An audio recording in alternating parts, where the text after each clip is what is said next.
Plantophénol, c'est une entreprise qui est née en mai 2012 autour d'une discussion avec un viticulteur. L'idée, c'était de valoriser autrement les domaines viticoles qu'en vendant du vin. Donc on est parti sur un principe de base qui était de valoriser les déchets viticoles. Plus particulièrement, on ne voulait pas refaire Caudalie, donc l'idée c'était de valoriser les déchets viticoles, mais dans d'autres secteurs d'application que la cosmétique ou l'agroalimentaire. Donc on a ciblé le secteur du biocontrôle, qui est un secteur en plein développement.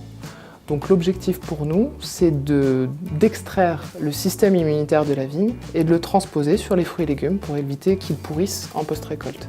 Donc on s'est penché sur une technologie d'extraction qui regroupe 3 technologies en simultané sur la même cuve, donc à échelle laboratoire et maintenant à échelle pilote, qui nous permettent d'aller chercher les molécules d'intérêt de la vigne pour aller protéger ensuite les fruits et légumes en post-récolte.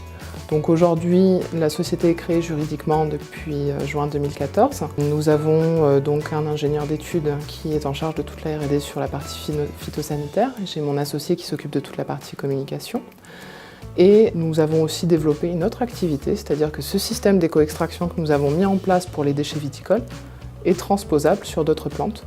Donc aujourd'hui, on travaille pour la cosmétique, la parfumerie ou l'agroalimentaire à façon sur des extraits végétaux avec notre technologie d'extraction. Nous avons été lauréats de la 10e édition du Trophée Innovation, donc en 2014. Pour nous, ça a été une chance parce qu'en tant qu'entreprise montpelliéraine, être plébiscité dans le Bordelais, c'était quelque chose qui représentait un avantage en termes de réseau et de communication pour nous, ce qui nous a permis de nous implanter auprès de certains viticulteurs bordelais, justement pour le sourcing de nos matières premières. Donc de diversifier en fait les approvisionnements en matières premières par rapport à ce qu'on pouvait trouver en Languedoc-Roussillon.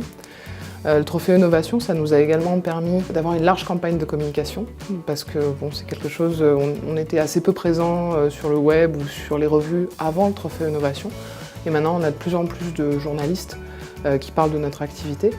Ça nous a permis, nous, de façon directe ou indirecte, d'une part de convaincre certains clients de travailler avec nous, parce que du coup on avait la crédibilité d'un concours reconnu dans l'innovation, mais aussi on a été approché par des domaines viticoles bordelais pour travailler avec eux, donc effectivement ça nous a donné une crédibilité supplémentaire. On a eu la chance d'être présent sur le Vinitec.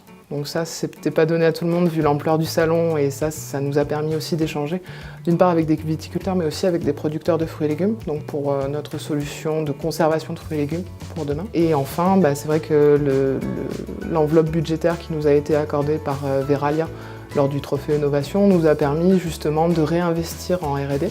Donc nous avons investi sur de l'équipement de laboratoire directement qui nous a permis de développer nos tests donc anti-moisissure et l'efficacité de nos extraits par rapport à ça.